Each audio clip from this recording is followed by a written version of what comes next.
Hi, thank you for watching this demonstration video on the rolling vertical takeoff in the AV-8B carrier. In this video, I'm going to go over the concept of the rolling vertical takeoff, why we use it. I'm then going to go through the pre-takeoff data assignment, then the one-finger checks, and then I'll demonstrate how to actually perform the rolling vertical takeoff and the transition to wing-borne flight, followed by the climb out. So the rolling vertical takeoff is a cross between a vertical takeoff and a short takeoff in its most high-level form. It's typically used when your mission set precludes you from performing a vertical takeoff. That is going to be 99% of all missions.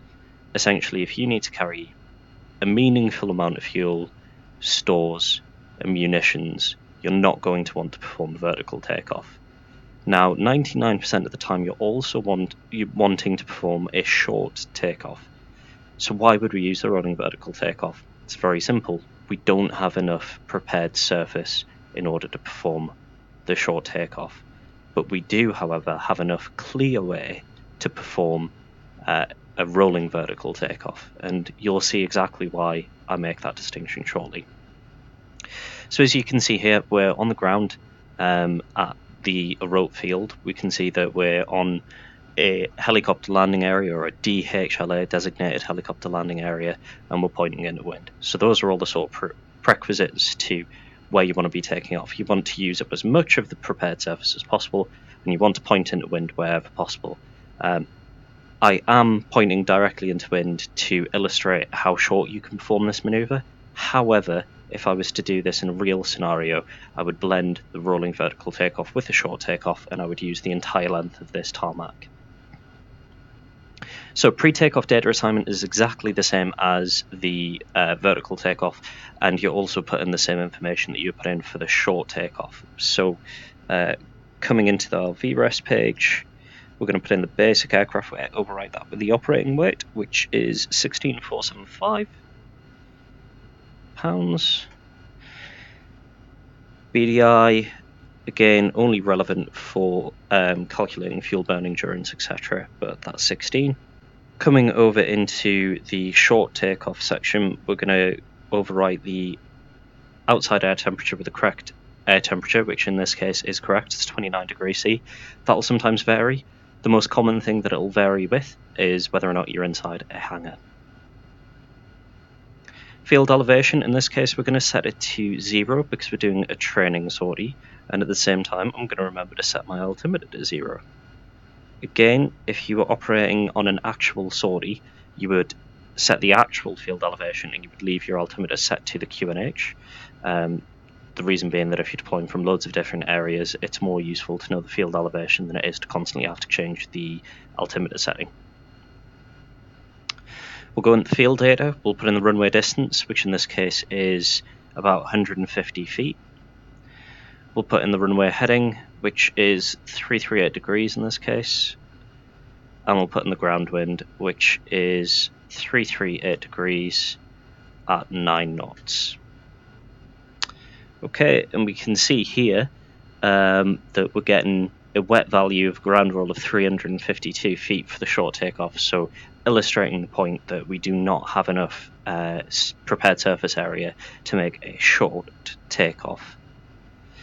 So if we go back into VRES and we go into the vertical takeoff values, we can see here that we're getting a wet fuel plus water weight of 4,296 pounds and a dry fuel plus water weight of 2,819 pounds. So that's quite an important distinction to make. With the rolling vertical takeoff, the rule of thumb is that for approximately 100 feet of ground roll, you can carry an extra 4,000 pounds total gross weight. So in this case, if our dry value is telling us we can carry 2,819 pounds, if we carried that amount, we could then carry another 1,200-ish pounds of stores. So that might just be 2 Mark 82s in this case for 1,000 pounds. To illustrate that point, I'm going to do a dry takeoff today, and I'm going to demonstrate that I can take off with 3,700 pounds. fuel.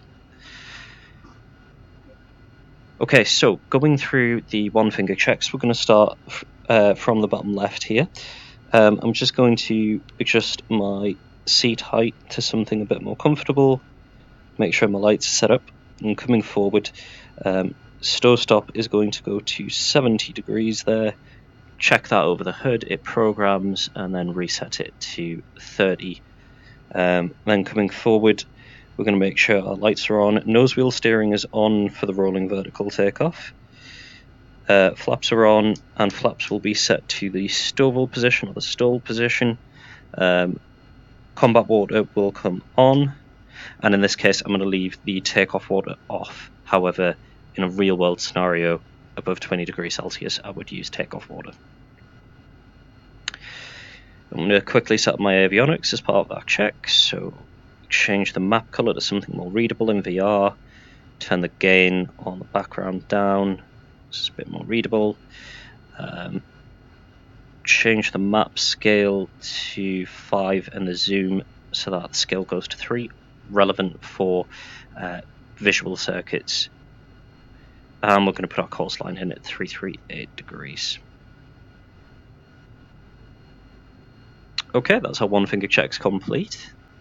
So now I'm going to walk you through verbally how I'm going to perform the takeoff, and then I'm going to demonstrate the takeoff.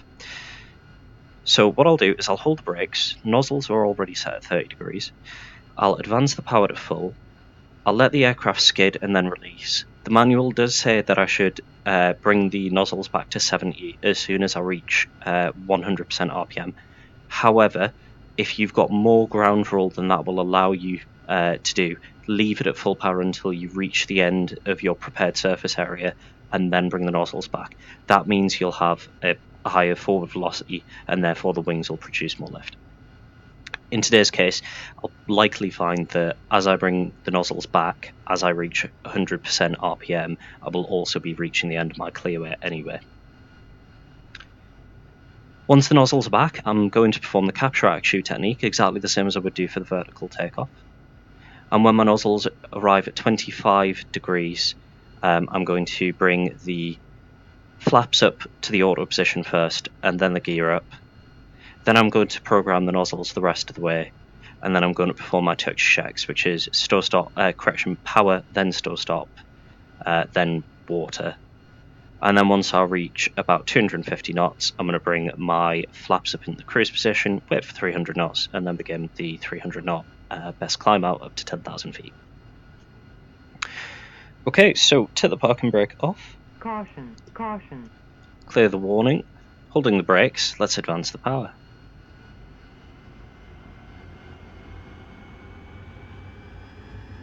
There's a skid and the release, and the nozzles back to 70, and capture attitude technique. There's 25, flaps up, positive rate, gear up, nozzles forward. Water, stow stop, flaps, and water. Switching in the nav mode. 250 knots, flaps into the cruise position, full power's coming back on. Waiting for 300 knots, there's 300 knots. And climbing to maintain 300 knots.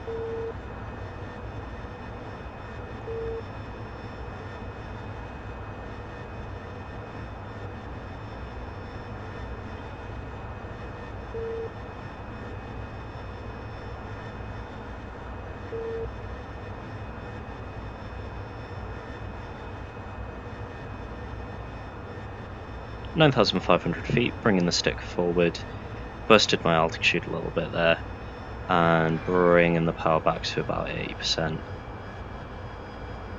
and trimming the aircraft. I hope that you found this demonstration useful. Again, to reiterate, the rolling vertical takeoff by the book should be performed as soon as your RPM hits 100%, you should bring the nozzles back. However, in a real world scenario, you blend the rolling vertical takeoff with the short takeoff, and you'll bring the nozzles back as you reach the end of your prepared surface. As you saw there, you do need a fair amount of clearway. We just cleared those trees. Again, that's because you are actually transitioning as soon as you're off the ground. You're getting yourself off the ground so that you can avoid damaging the aircraft, and then you're transitioning as quickly as possible so that the wings can take over the generation of the lift from the engine so that we can bring the power back and reduce the strain on the engine. Remember, 4,000 pounds on top of whatever the fuel plus water weight tells you is a rule of thumb for DCS and generally works at sea level. And the hotter it is, the less effective it is. The higher you are, the less effective it is.